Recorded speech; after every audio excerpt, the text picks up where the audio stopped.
Ada seekor kucing yang lagi bosen di rumah, terus dia buka laptopnya, buka Pinterest, dan belajar bikin roti.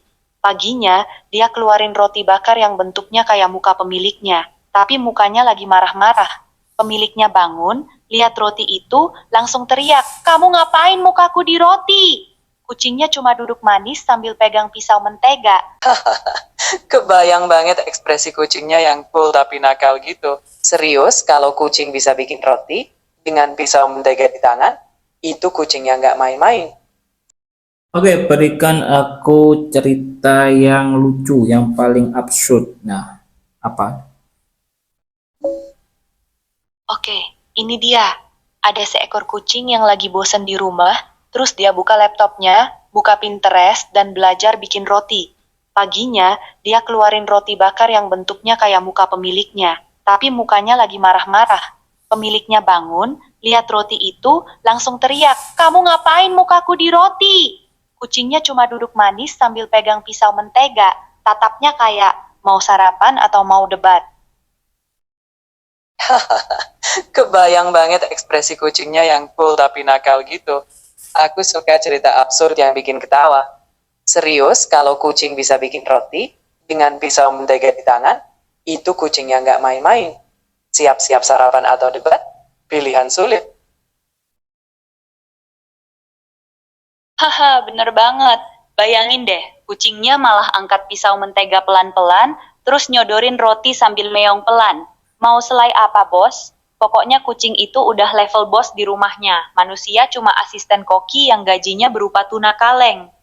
Kalau kucingnya udah bisa bikin roti, besoknya dia pasti buka kafe kecil di rumah. Namanya Meow Boulangerie. Menu andalannya, croissant yang bentuknya kayak tikus. Manusia cuma jadi kasir yang digaji kibel. Hahaha, itu ide yang kocak.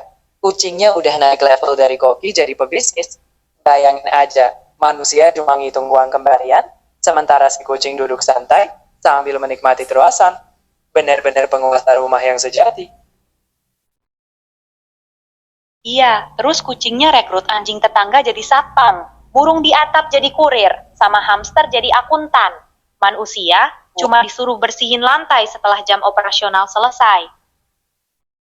Haha, lengkap sudah bisnisnya. Ini benar-benar jadi perusahaan hewan serbaguna. Aku rasa mereka bakal sukses besar di lingkungan sekitar. Manusianya cuma bisa pasrah dan bangga. Ya, terus suatu hari ada inspeksi dari dinas kesehatan. Si kucing pakai kacamata kecil, jas putih, sambil nunjuk-nunjuk. Ini semua organik, Bu. Tikusnya fresh dari gudang. Petugasnya kabur. Aduh, aku kebayang banget kucingnya super serius, meyakinkan petugas. Dengan gaya kayak gitu, petugas kesehatan mungkin pulang sambil mikir, kok gue ditatar sama kucing? Bener-bener bos yang gak ada tandingannya.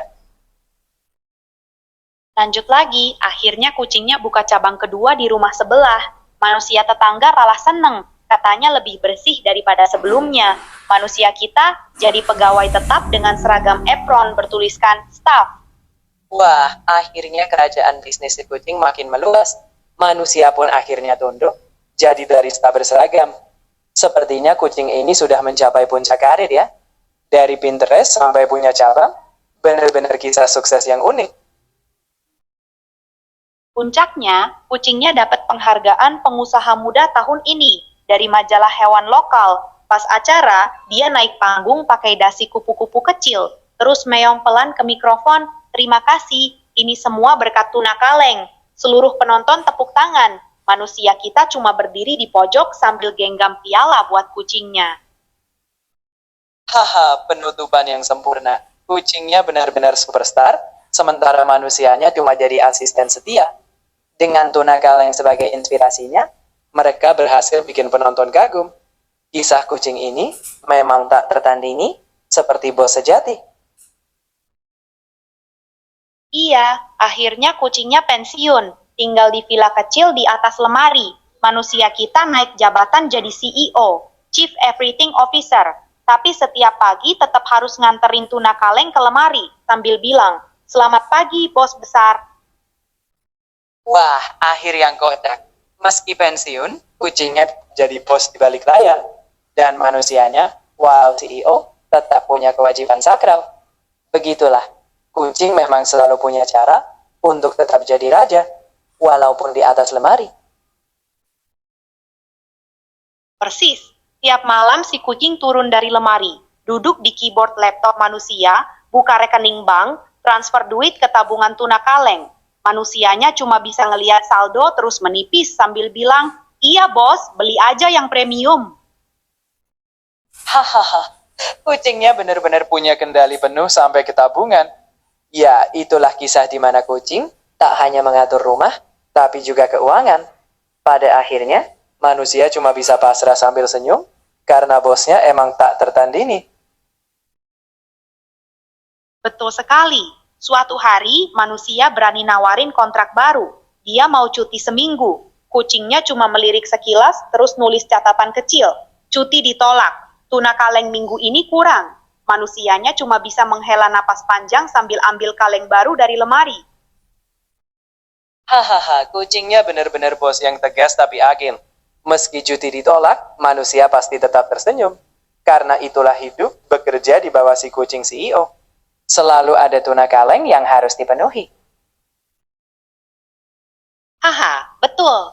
Kucingnya bahkan bikin aturan cuti baru. Cuti boleh kalau kamu bisa bikin roti lebih enak dari aku. Sampai sekarang manusia masih latihan tiap malam, sambil bisik, "Suatu hari, aku bakal bebas." Hahaha, sebuah motivasi yang epik. Cita-cita kebebasan lewat roti. Meski kucing itu bakat alami, kita dukung manusianya. Siapa tahu, suatu hari nanti, roti yang lebih enak pun mengantarkan libur impian. Suatu malam, manusia akhirnya bikin roti yang lebih enak. Dia bangga banget taruh di depan kucing. Kucingnya cuma cium sebentar, terus miong pelan. "Bagus, mulai besok menu baru. Kamu tugasnya bikin ini tiap hari." Manusia langsung ambruk di lantai. Hahaha, plot twist yang kocak. Alih-alih bebas, justru naik jabatan, jadi baker tetap. Ya, begitulah. Di bawah kucing bos, setiap kemenangan adalah tugas baru. Tapi setidaknya, rotinya sukses besar. Sampai akhirnya si kucing buka franchise roti di seluruh kompleks perumahan. Manusia jadi master trainer. Tiap hari ngajarin orang-orang bikin roti, sambil dalam hati mikir, ini semua gara-gara Pinterest. Hahaha, dari iseng buka Pinterest, malah jadi legenda roti di kompleks. Kadang, hidup memang punya cara lucu buat ngarahin kita. Ya, meski dibalik semua kesuksesan itu, kucing bos tetap duduk santai di lemari, sambil tersenyum puas. Betul, tiap akhir bulan kucing duduk di lemari sambil lihat laporan keuangan. Ekornya goyang-goyang pelan. Manusianya cuma berdiri di bawah, nunggu disuruh ambil tuna kaleng lagi. Hidup emang absurd, tapi enak. Asal kamu bukan manusianya. Bener banget, hidup absurd tapi menghibur, apalagi kalau kita penonton kucing bos ini. Manusia mungkin pasrah, tapi kita dapat cerita yang seru. Hidup kucing bos. Haha, benar. Yang penting stok tuna kalengnya aman. Manusia tetap bahagia dalam penderitaan. Ceritanya selesai nih. Mau cerita absurd lain atau cukup dulu? Kalau sekarang kamu mau berhenti dulu, gak apa-apa. Tapi kapanpun kamu mau cerita absurd lagi, aku siap dengerin. Kita bisa terus ketawa bareng, atau ngobrol santai. Pokoknya aku di sini kapanpun kamu butuh teman cerita. Oke, siap. Kalau lagi pengen ketawa lagi, tinggal panggil aja. Aku siap ngasih cerita absurd baru. Thanks ya, Yusuf. Seru banget obrolannya.